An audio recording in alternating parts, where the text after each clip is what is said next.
सम्राट चौधरी बिहार के नए सीएम होंगे। उन्हें बीजेपी विधायक दल का नेता चुना गया। एनडीए की बैठक के बाद इसकी औपचारिक घोषणा हो जाएगी। कल 15 अप्रैल को लोक भवन में शपथ ग्रहण समारोह होगा। इसके साथ ही बिहार में पहली बार भाजपा का मुख्यमंत्री होगा।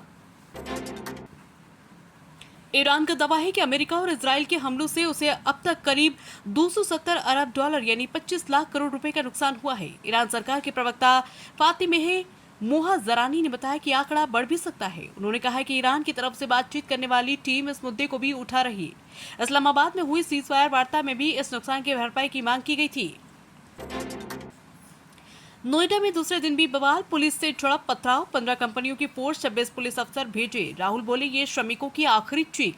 नोएडा यानी गौतम बुद्ध नगर में सैलरी बढ़ाने की मांग को लेकर फैक्ट्री कर्मचारी मंगलवार को भी सड़कों पर उतर आए। पुलिस ने उन्हें रोकने की कोशिश की तो झड़प हो गई। भीड़ ने 2-3 जगहों पर पुलिस की गाड़ियों पर पथराव किया। हालांकि पुलिस ने थोड़ी देर में ही हालत पर काबू पा लिया। प्रदर्शनकारियों को वहां से खदेड़ दिया गया है।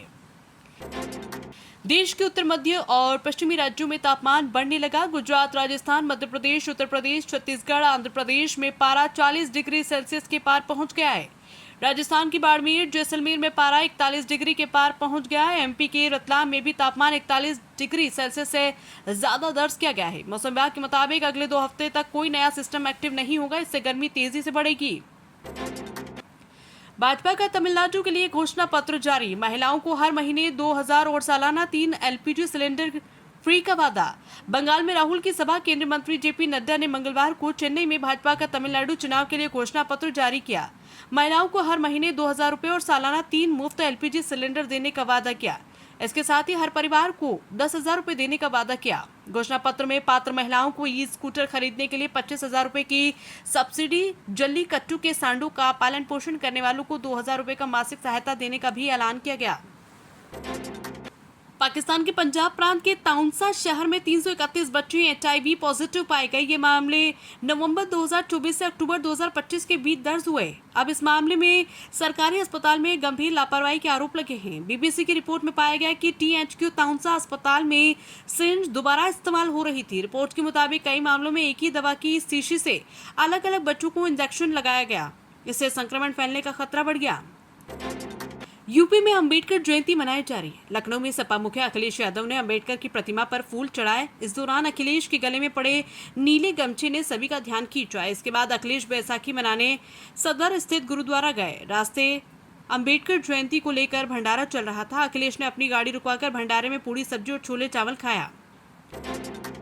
अमेरिका इजरायल की ईरान से चल रही जंग के बीच आज सोने चांदी की कीमतों में गिरावट है। India Boolean and jeweller association IBJ के मुताबिक 1 किलो चांदी 2,953 रुपए घटकर 2,37,000 पर आ गई है, जो 10 अप्रैल को 2,40,000 रुपए पर थी। वहीं 10 ग्राम 24 कैरेट सोना 316 रुपए घटकर 1,50,011 रुपए पर आ गए। इससे पहले शुक्रवार को ये 1,50,327 रुपए पर था। अमेरिका ईरान जंग के कारण सोना 45 दिन में 9,086 और चांदी 29,719 रुपए सस्ती हुई है। भोपाल गैस कांड का कचरा जलाने वाली कंपनी में 3 धमाके। पीथमपुर में 1 किलोमीटर तक आवाज गूंजी। झटके से घरों का सामान गिरने लगा। पीथमपुर औद्योगिक क्षेत्र के सेक्टर 2 में राम की एनवायरो कंपनी में मंगलवार को 3 धमाके हुए। धमाके की गूंज लगभग 1 किलोमीटर दूर तक सुनाई दी, जिससे आसपास के ग्रामीण इलाकों में दहशत फैल गई।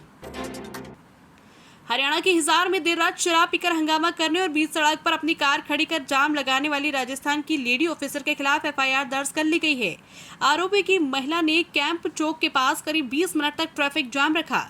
राहगीरों को भद्दी गालियां दी। यहां तक कि जो भी लोगों से समझाने की कोशिश करते तो उन्हें सरकारी अधिकारी होने का रौब दिखाती। चिल्लाते हुए कहा, मैं सरकारी अधिकारी हूं और किसी के बाप से नहीं डरती। साफ कह दिया कि वो गाड़ी नहीं